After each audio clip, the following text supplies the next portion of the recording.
Base all in Colossus. That's it. Just go Colossus. I don't care. Like this, like the old builds where you would just go 2-base Colossus push. Yes. I would love to see that. That's not really in the current metagame, but I think that's a very effective style against a Zergling Hydra build, of course, because Zergling Hydras, you don't really have any early game presence. There's no way to actually do like a Zergling Hydra all in that's effective, in my opinion. Zergling Roach, yes, it's a little bit more prevalent because you don't have to detect a lair. Obviously, Roaches are considerably cheaper than Hydras.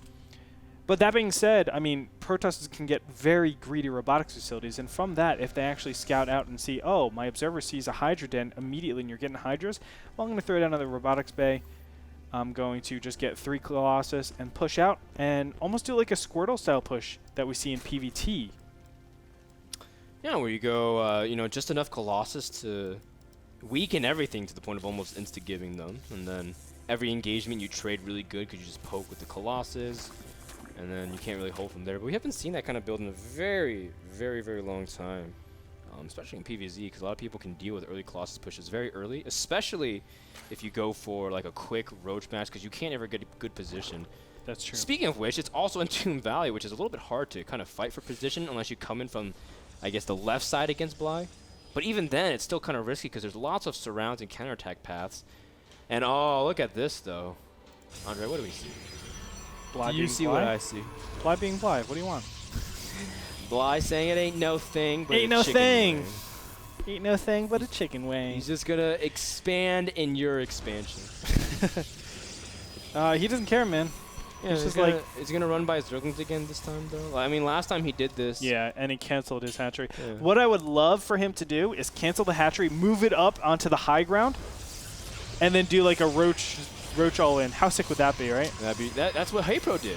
Haypro did that against Naniwal back in MLG, and I think it's really cool to do because you can follow up because they're dedicating so much of their early defense to kind of like making sure you can't run by, and then you kind of have Roaches because they have a lack of units, and once you deal with the cannons, they really don't have anything.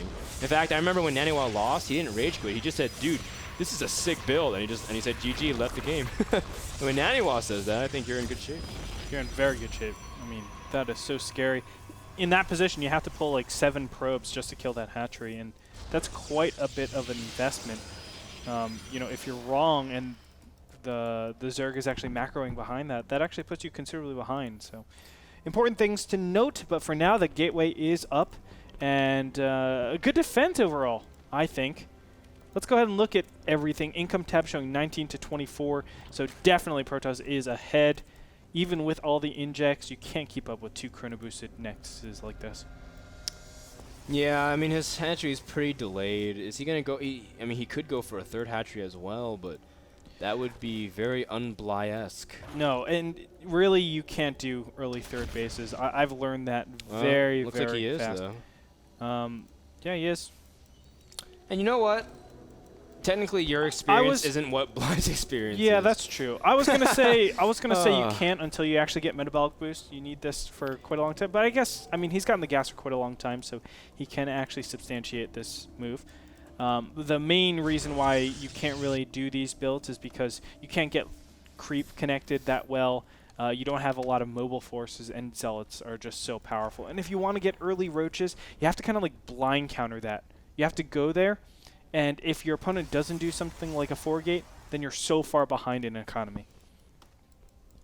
Well, regardless of what happens, Bly is behind. His 3rd is only about halfway done. You can see a lot of chrono boost is spent immediately on the next side, just like you said, and a couple of units early on because speed has been severely delayed. Bly is just starting it despite getting a gas right after he started expanding.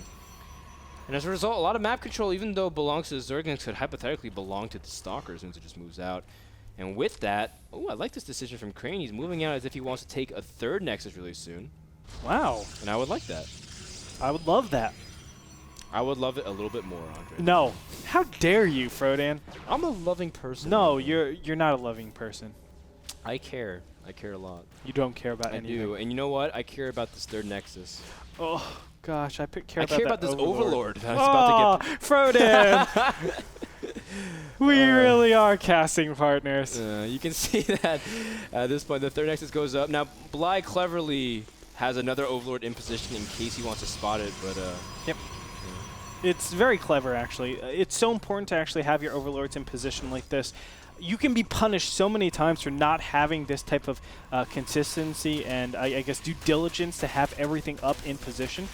And I've seen that multiple times where a single Overlord scout could actually figure it out, especially in TVZ when you're up against 2 racks and information is key.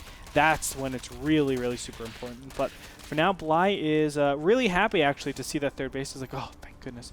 No early game pressure. I don't even have creep spread. Okay, I'm looking okay. Let me go ahead and Tech to Spire, because that makes complete sense in these positions.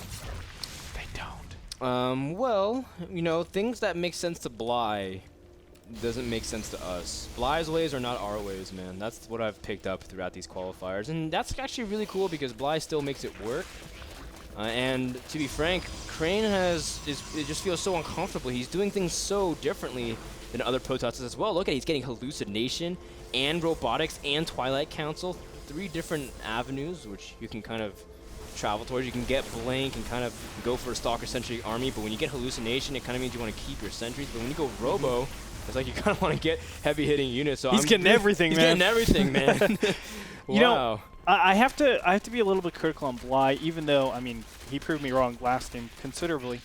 Going Muta in this position, okay, always think of Muta as this. Don't think like, oh, Mutas are good against X and Y. Say they give me this amount of time, right? Normally when you're going Muta, you're catching your opponent off guard. You're saying, hey, you don't have enough anti-air, you're mostly sentry in this early game, play defensive.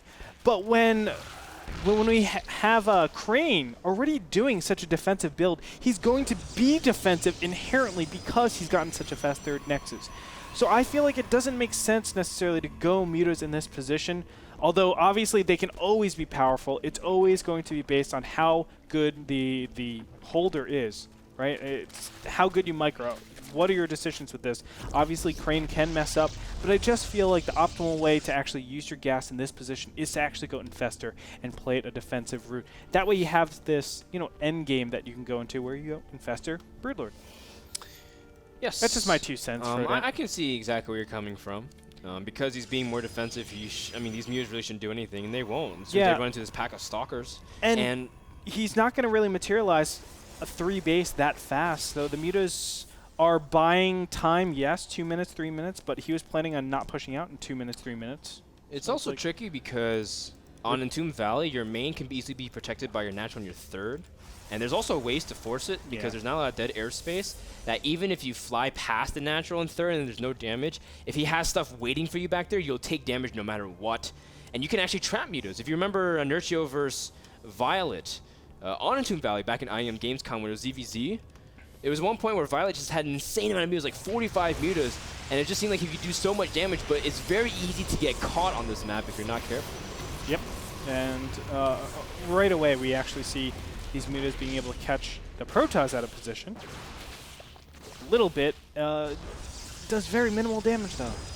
And you're going to see the Protoss just build on this army composition. Now, what he should go to is, I kind of feel like Colossus aren't the best way to do this, Frodan. I would prefer just getting your upgrades, going to Storm Archon. I think that's the most efficient way to actually approach this build, just because Colossus, you're only on 6 gas. It's not like a ton of gas. Yes, you had it really fast, but you have to be very careful. It's not a ton. The Colossus aren't going to do nearly as much. Yes, they're important to deal with Zerglings, but Storm does that same thing, and it counters the Mutas. Nah, man. Do the Elfie build where you drop triple Stargate after scouting Mutas. Dude, no, how sick is that? It's No, so funny I if know. you pull it off and Zerg is unprepared. They're like, wait, you have Stalkers and 15 Phoenixes. What? But you look at this Muta buildup is actually to the point where the Stalkers can't even confront. Yeah, this is very poor actually. And a way to combat this is to actually have observers over here to see where the Mutas are going to be entering, so you don't actually get all of your units sectioned off like this. Oh my gosh, bad blink. He's trying to blink to pick off the remaining weak Mutas, but Bly he's on such a high economy. He has so much money. He's even expanded to the top right. Wow. And he's already preparing for a base trade scenario, Andre. This is such cleverness by Bly because he knows that Crane wants to go for the inevitable push, but he's going to force his hand by making him choose a base trade. And he's already expanded to both corners. This is really cool. Really cool. I agree. I would actually say that Bly is terribly ahead now because this Templar Archives is so late.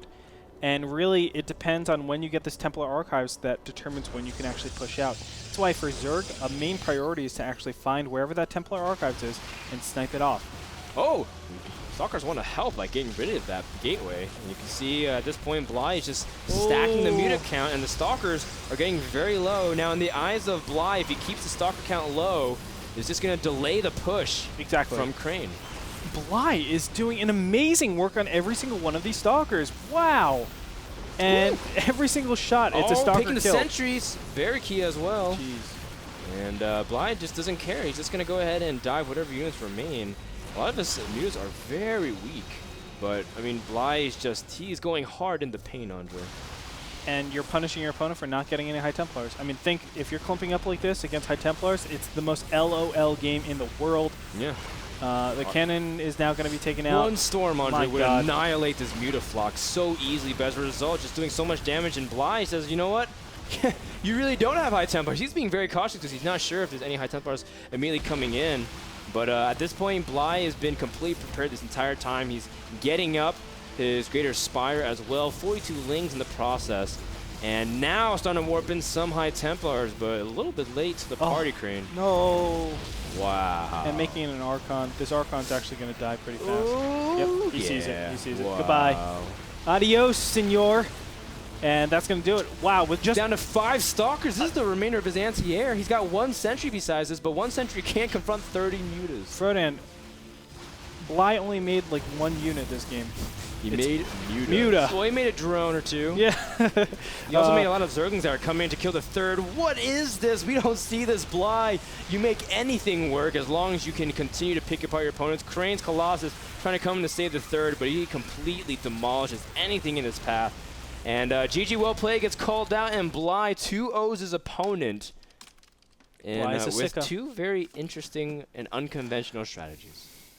Time and time again, Bly just amazes me. And gosh, I don't know how he did that. Well, of course I do know how he did it. I think his opponent actually lost the game more so than Bly won it. But Bly obviously put himself in a situation where if his opponent doesn't actually make everything that he has to, if he doesn't actually comply to what Bly is doing, then he's dead. And wait, this means that Bly's in the semifinals.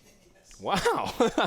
doing Top 8. Doing proxy hatcheries, doing spine claw rushes, and oh my god! I just thought about how far behind he got from doing that build order too. Oh my goodness! So funny. High Templar, get your High Templars, so people. funny, man. And you know what? It's because Bly forces a lot of mistakes out of his opponents. Yes, that's exactly Very right. well done. Good strategies, and you can see why Bly is such a feared online opponent. Does well in Zotac and the Go for StarCraft II Cups, and does well in NASL qualifiers, especially number 3. When we come back, our last series of the day between Sort of and Miso. It's going to be a round of 8. Sort of the Swedish Zerg against the Korean Terran Miso. It's going to be a Zerg versus Terran to close this out. We'll find out what happens and who advances to semifinals tomorrow when we come back. So don't go anywhere.